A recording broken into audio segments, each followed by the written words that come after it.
It's Friday. Oh, look at that. It's late in the afternoon. Sun's going down. Temperature's cooling. It's been a very hot day today. So a couple of people have asked me about my vlogs, because I've done about 1,400 vlogs now over the since 2019.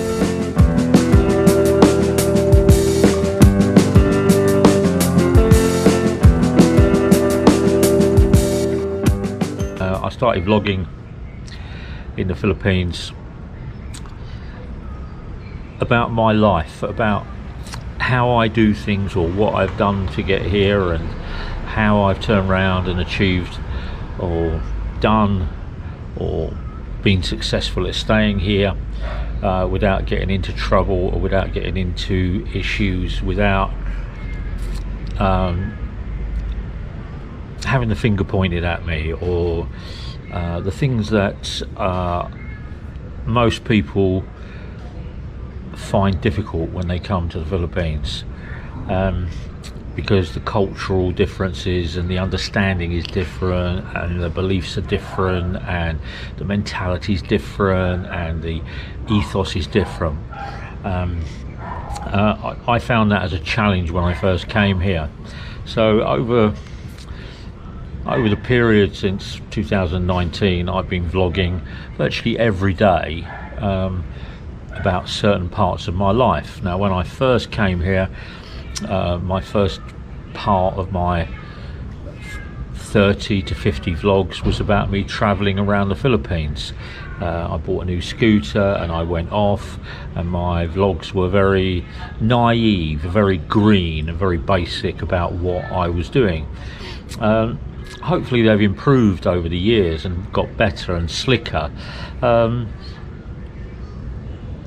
turned around and I travelled all the way from Davao city all the way up to Luzon, and they were the first 50 to 60 vlogs that I actually did when I first started vlogging. And I did it with my camera and with my camera phone, and I did it with a basic GoPro, and I got on the scooter and I went, and it was about the countryside and the experiences of me travelling as a foreigner, as a new person in the Philippines, about the cultural divide and about the beauty of the Philippines and about the food and where I stayed and what I did and how much it was costing me.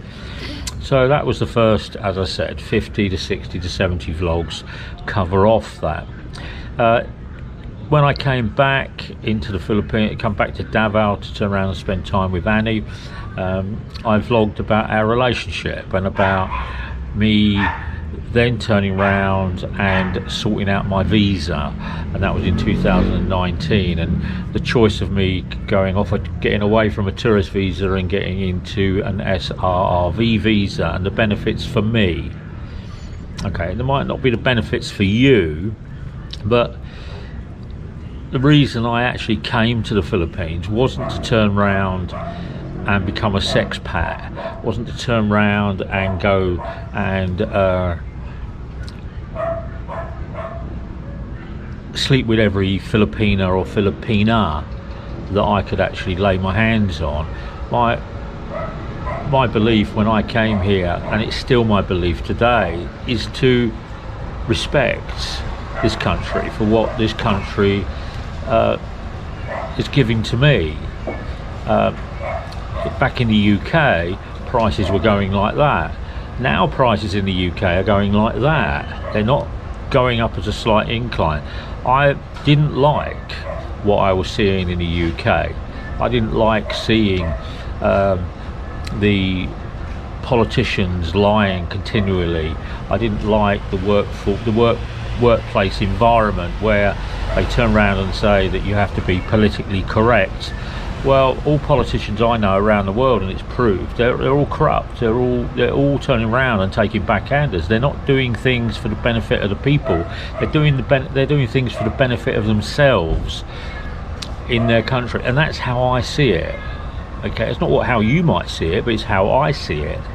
You know, and I'll give you an example. Back in the UK, you pay into your pension and you pay into your health service all your life to turn around and draw your pension when you retire. And then back in the 70s and 80s, the government turned around and said to everybody they needed a secondary pension so that they could retire and get a good pension. And then when you get to your pensionable age, they turn around and say that your pension is an income, and then they start taxing you on it. So you've already earned the money, you've paid tax on that money, you're saving that money in a pension fund and in a ISA or an investment portfolio, and then when you draw it down when you retire, the government turn around and tax you on it, but you've already paid tax on it. So now you've got to pay tax again. So you pay tax on it at 25 to 30 or 50%, depending on that, whether you're a high earner, and then you get taxed when you want to draw down your savings to retire. But in that time, electricity prices have gone up, gas prices have gone up, food prices have gone up, all the prices have gone up, and you don't need just 2 pensions anymore. You need about 8 pensions to turn around and keep up with cost of living at the current rate. So when I moved to the Philippines, I could retire here on my pension from the UK, and I don't take a pension from the UK at the moment. I will do it in April, and I will be able to live on that pension and not be a burden to the Philippine people or the Philippine government, and I can turn around and use that money and spend that money here. Could I do that in the UK? No. No. Because the government in the UK and the previous government and the previous government and the previous government and the previous government, they're all charlatans, they're liars. So in this world of need to be politically correct, no, you don't. So that's my vlogs. And what I turned around and did when I come back from my travelling in 2020, I started vlogging Davao City. So my visa is due March every year, so I vlog that process of my SRRV. What are the changes? What are the price increases? What paperwork do I need? What do I need to travel to get out of the country when I fly home? What do I need to get back into the country with my SRRV? So I do that March each year. So this year I will be doing the same, and I've done that in 2020, 21, 22, 23, and I'll be doing it in 2024. I bought a scooter and I turned around and in vlogs 100 to 150 to 200 I travelled around going to Calinan and Digos on the scooter, and I turned around and put into my vlogs how I turned around and got my driving license, and I got my Philippine driving license, and I got Philippine insurance, and I got my emissions, and I get those emissions every year because my number plate says 5 on the end of it, and that denotes that the 5th month of every year I need to go down to emissions, get emissions, take that paperwork, get my registration updated, get my paperwork updated. Now there was a thing last week that turned around and said 65 million people in the Philippines drive cars and vehicles on the road unregistered. Yeah, that's a government, an LTO declaration. It's quite alarming, really, isn't it? And then after in 2020, or 2019, sorry, Annie was ill, and I vlogged the information. So December of 2019 I vlogged about hospital treatment and about medication and about health services and about health insurance here, and I've updated that since then in 2021 and 22, because when you're here in the Philippines and you've got Phil Health, your medical insurance isn't covered after the age of 60 on Phil Health, unless you turn around and you've made 120 payments of 18,000 peso a year as a foreigner, which is nearly 200,000 peso you need to put into the fund.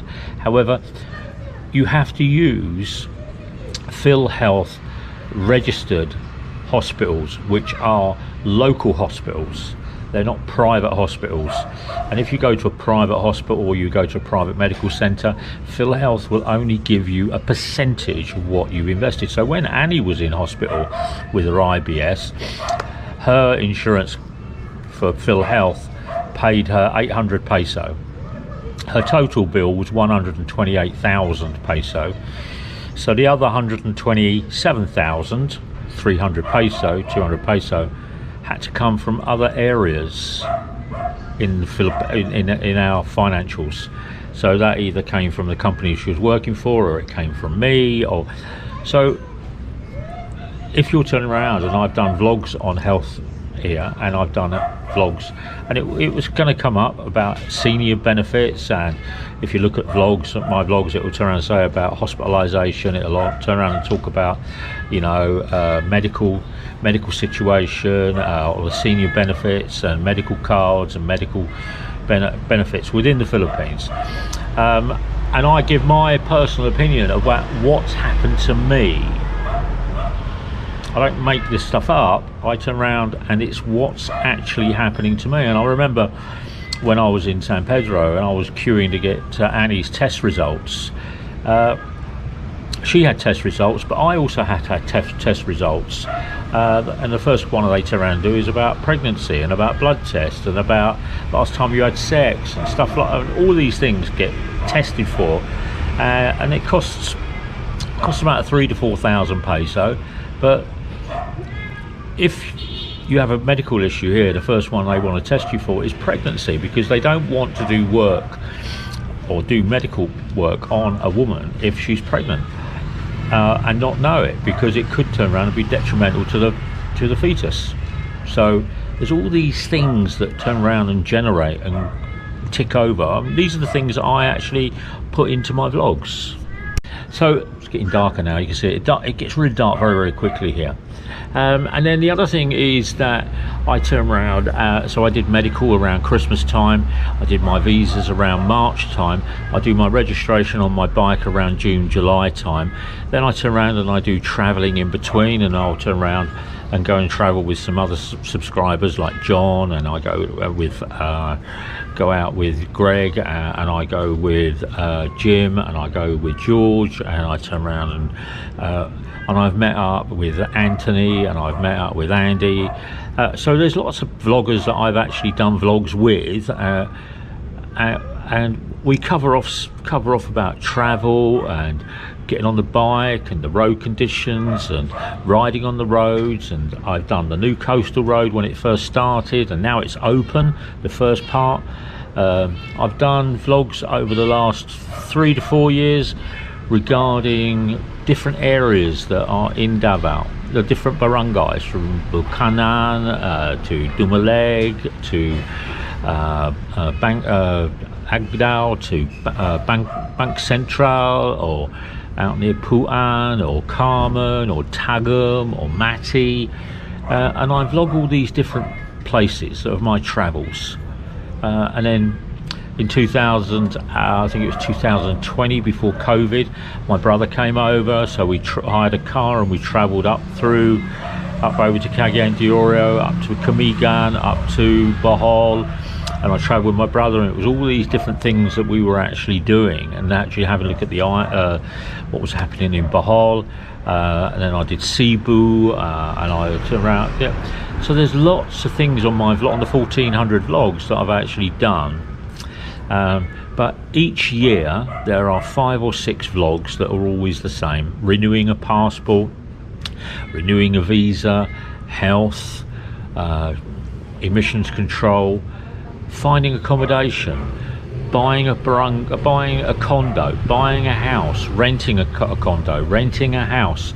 And the key bits is condo or renting a house, subdivision, be it going to Samar Island. And I do all these things, and I've put them all together, and they make up my life, because my vlog when I first came here is about my life. If I'm to turn around and call back to the UK and call back to my family and friends in the UK, it'll cost me about £20. Cost me about $35 for an hour to talk to somebody and chat to somebody. On my YouTube channel, it doesn't cost me anything apart from my time putting it in, and then my friends looking and seeing that I'm okay, making sure that, yeah, when I came here I turned around and I weighed 180 kilo. Now I weigh 89 kilos. So how did I get on with my diabetes when I first came here? How did my diabetes change when I came here?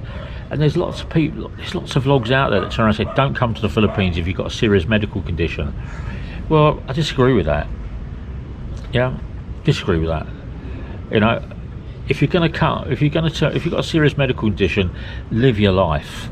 Make the most of your life. Do not sit. I couldn't sit in the UK with the cold weather, the damp weather, the wrong type of food for my diabetes and my livelihood. Always being cold. I always struggled with my diabetes in the UK for 15 odd years.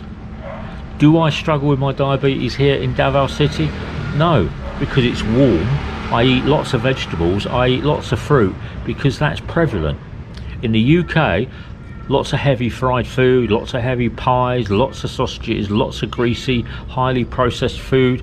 All the people in the UK, a lot of people in the UK are getting fat, you know, and you can just go and have a look at it when you sit around and click some of these vlogs when girls' night out in Manchester and they're all drinking, you know, 8 or 9 pints of beer a night, and they're all doing recreational drugs, and they're all having 4 or 5 Big Macs, and they're all doing Kentucky Fried Chicken, or they're all turning around and doing fish and chips, or they're all doing pizzas, and they're all doing pie and mash, and they're all doing...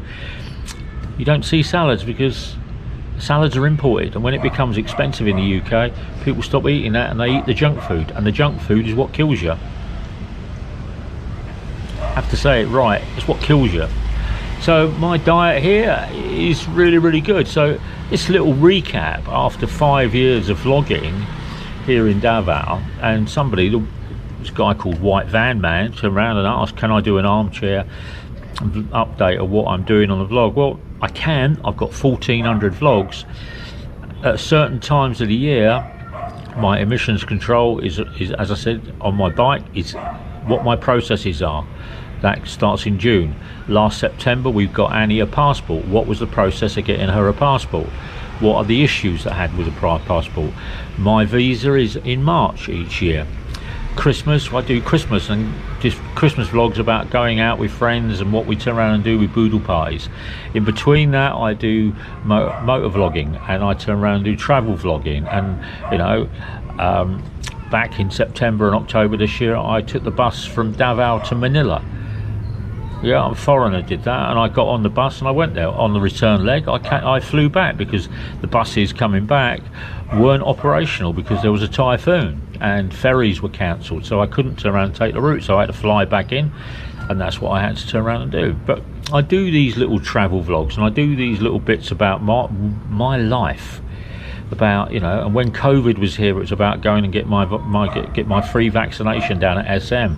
Do I get Pfizer? Do I get Moderna? Do I turn around and get AstraZeneca? I got all AstraZeneca. Now in the Philippines they don't recommend Pfizer to you. They recommend Moderna and they recommend AstraZeneca. I wonder what happened to Pfizer.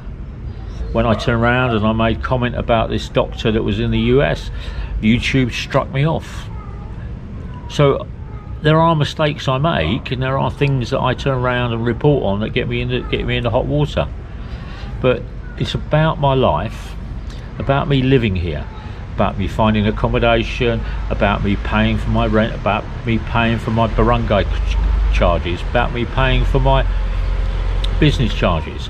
And then 2 years ago another vlog came in August, and it also came in January, and it was about supporting Annie going to improve her education. So on Monday this week we'll go back to school, we'll turn around and sort out Annie's accountancy class, and she'll get another semester paid for, and I'll pay for that.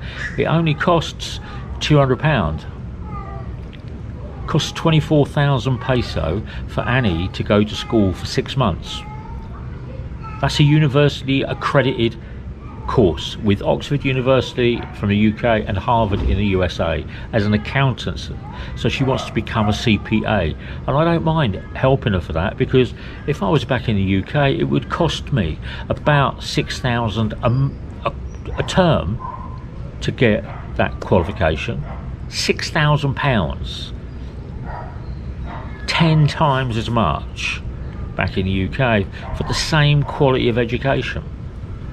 So there are people I meet in the Philippines, there's people, and they're very hospitable. I've got some really lovely Filipino friends. I've got some great Filipino friends that subscribe to the channel. I wish I had more from you guys, but you know, it just slowly grows, but I don't ask anything from anybody. I turn around and just vlog like I'm vlogging here. I don't put my hand out for money. I don't turn around and put on a heart sob story that this is happening, this is happening, this is happening. I don't. I just turn around and vlog my life. So I'm going to start 2024. I'm going to vlog my life. The 15th of January, I'm going to be doing a road trip. Going to be doing it with Jim, one of my subscribers, and a dear friend who I met here 5 years ago in Dumaguete, who is actually retired here in Davao, and we're going to go and do a road trip from Davao City to Baila, across to La Union, and then La Union we're going to make a decision to come back down through the Philippines back to Davao. What route we take, I don't know. But on that journey I will ask you guys to put forward some ideas. Don't put forward at the moment, wait until the 15th and I'm on the road, because then I can turn around and arrange to turn around and visit those places you're turning around and mentioning. But at the moment, as it gets darker here, yeah, look at that, it's very dark now, isn't it? It's just giving an update of what I've been doing with my vlog, and each year at certain times I do the same things and the processes change.